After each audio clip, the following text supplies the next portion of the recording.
नमस्कार, मैं हूं कुलभास्कर ओझा और हमारे प्लेटफॉर्म पर आज चर्चा, क्या ट्रंप शांति दूत बनना चाहते हैं।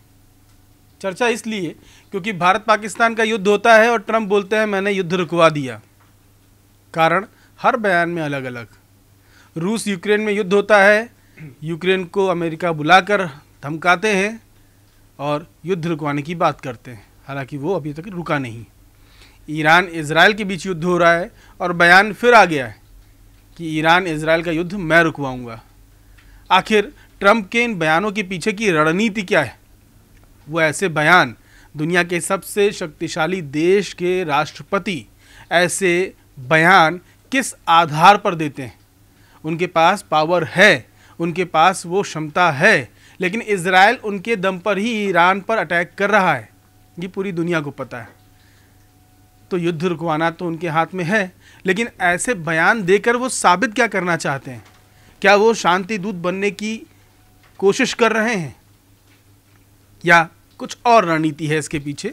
हमारे साथ शैलेंद्र जी हैं, हम इसको समझने की कोशिश करेंगे, क्योंकि जब भारत पाकिस्तान का युद्ध हुआ था, ऑपरेशन सिंदूर हुआ था, तो उसके बाद राष्ट्रपति ट्रंप के 4-5 बयान आए जिसमें उन्होंने अलग अलग बयान दिए कि पहले मैंने व्यापार का दबाव बनाया और भारत पाकिस्तान से व्यापार ख़त्म करने के लिए कहा तो दबाव माना उन लोगों ने और पीछे हटे। मैंने न्यूक्लियर अटैक वॉर को टाल दिया, रोक दिया। क्या है ये? क्यों है ये? ज़रूरी है ये? देखिए, अमेरिका दुनिया का सबसे शक्तिशाली देश है और ट्रंप उस नाते राष्ट्रपति हैं तो सबसे शक्तिशाली व्यक्ति हैं दुनिया के, इसमें दो राय नहीं है। ठीक है, अब ट्रंप को तो अपना डोमिनेंस चाहिए। ट्रंप को दिखाना है कि हम सबसे पावरफुल हैं और हमारे हिसाब से चलो।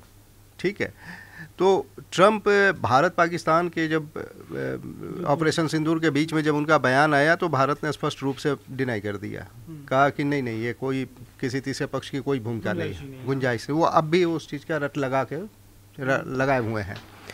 रही बात ईरान और इजराइल की, तो वो चाहे तो रुकवा सकते हैं जब चाहे, क्योंकि उनके इशारे पर ही हो रहा है ये सब कुछ, बिना उनके सहमति के तो हो नहीं रहा है। ठीक है, अब आप सोचिए कि भाई समस्या क्या है ईरान से।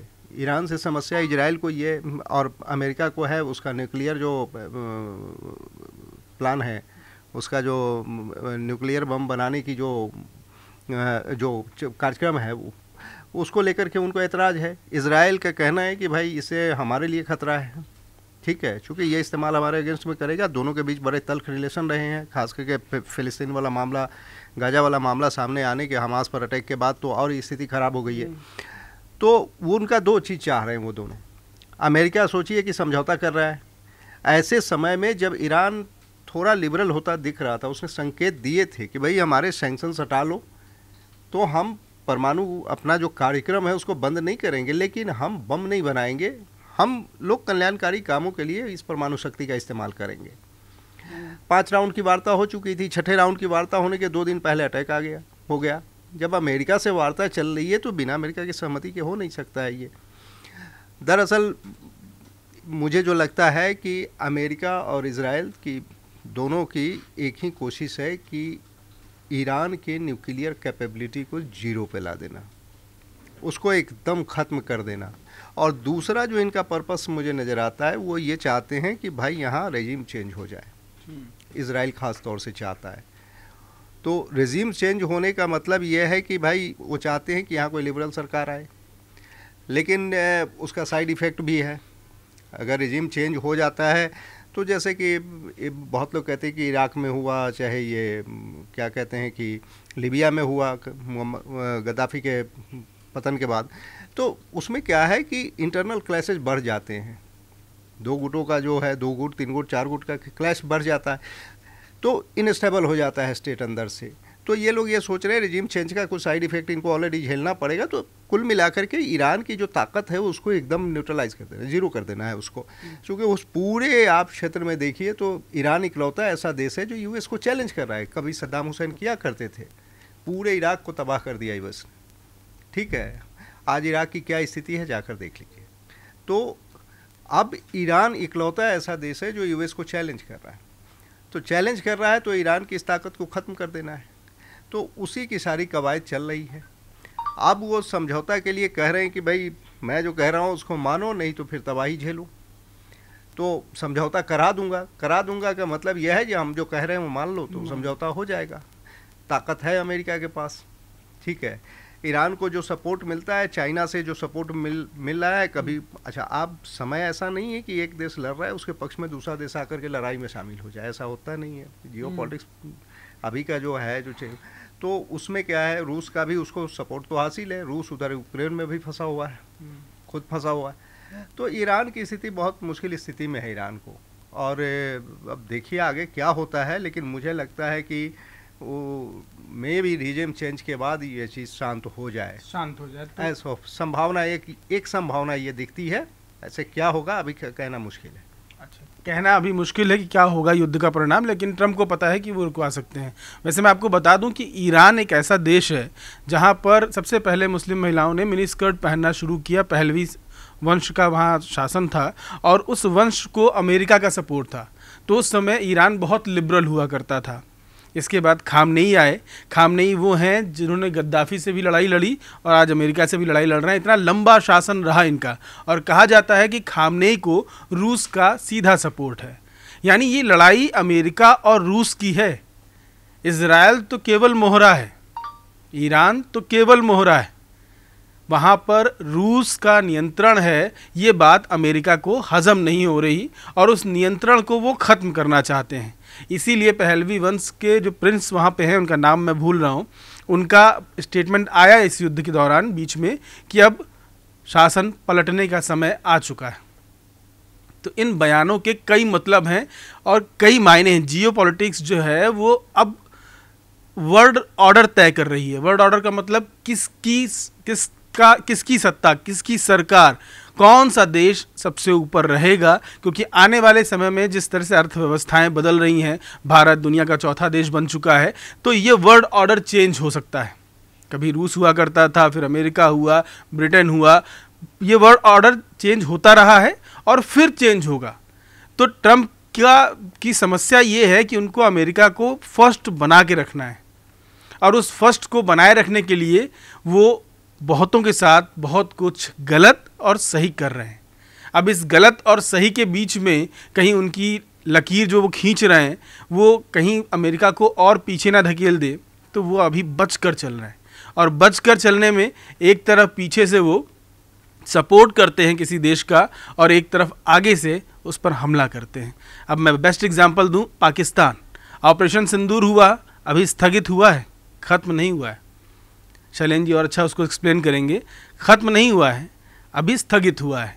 ऑपरेशन सिंदूर होता है, राष्ट्रपति ट्रंप के बयान आते हैं, और उसके बाद एक खबर आती है कि वहाँ पाकिस्तान के सेनाध्यक्ष मुनीर को अमेरिका ने अपने आर्मी डे पर निमंत्रण दिया है। मुनीर पहुँचते हैं। मुनीर के पहुंचने के बाद व्हाइट हाउस स्टेटमेंट जारी करता है कि हम किसी भी विदेशी सेनाध्यक्ष को अपने आर्मी डे पर इनवाइट नहीं करते हैं। यानी खुल्लम खुल्ला बेइज्जती। मुनीर वहाँ बैठे हुए हैं, और वो वहाँ बैठे हुए हैं क्योंकि ईरान का बॉर्डर पाकिस्तान से टच होता है।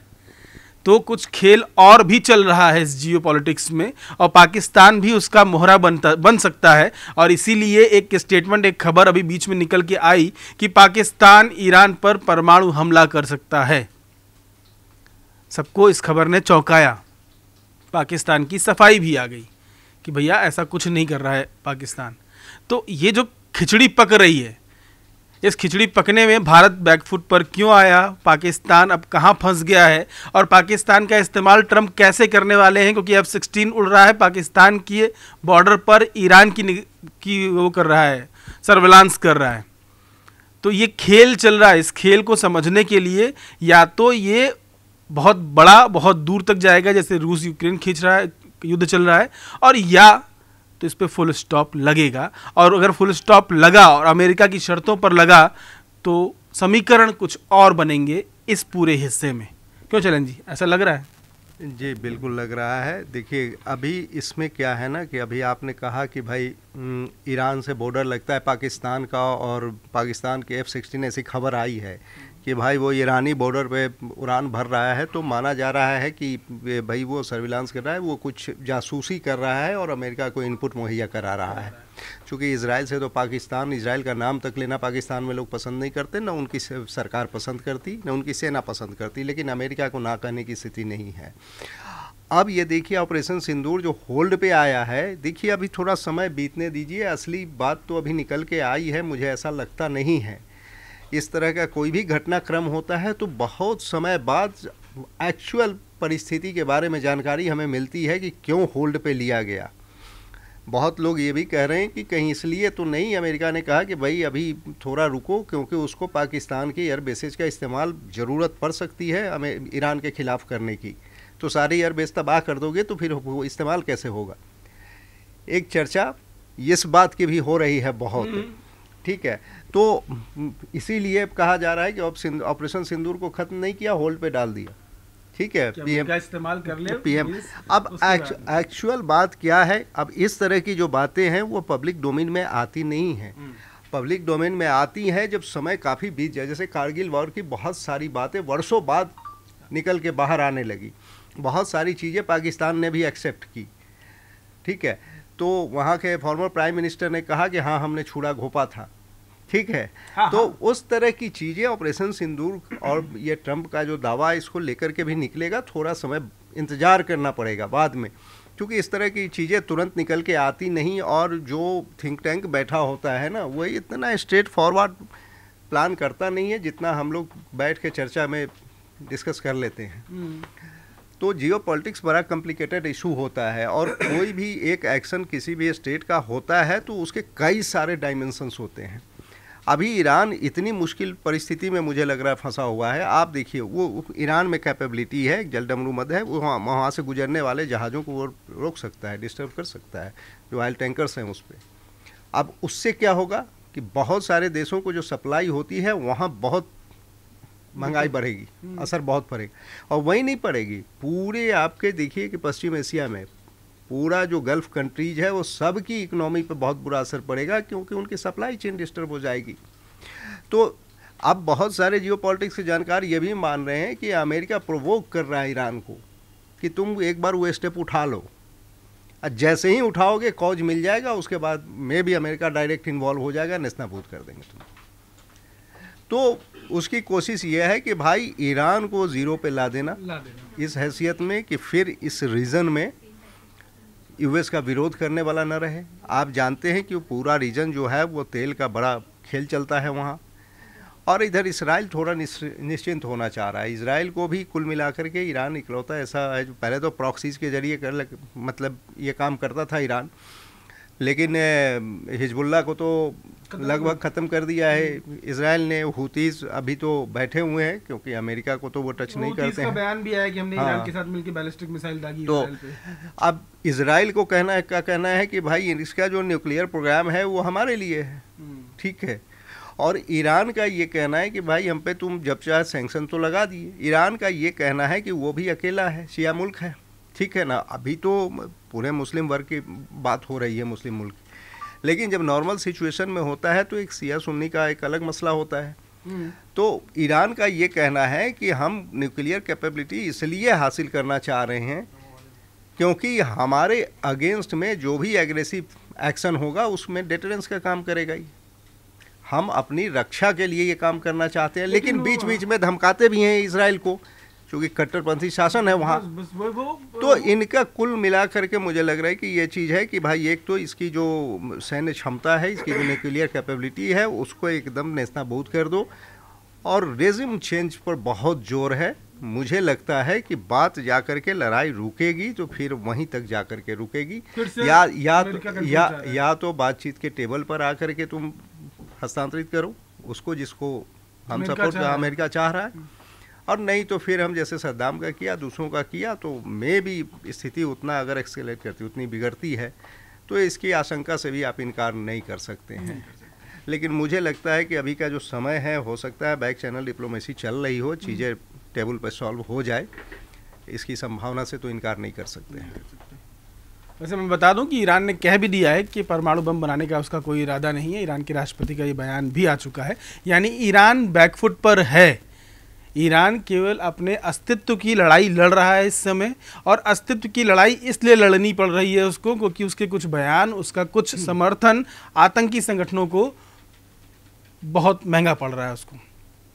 अगर उसने इजराइल पर जो आतंकी संगठन अटैक करते हैं समर्थन ना किया होता, अगर वो इजराइल को परमाणु बम से उड़ाने की धमकी ना देता, अगर वो राष्ट्रपति ट्रंप की बात पहले ही मान लेता और विवादों से अपने आप को किनारे करके अपने विकास पर ध्यान देता, तो शायद उस इलाके में वो अपना अस्तित्व बचा के रखता।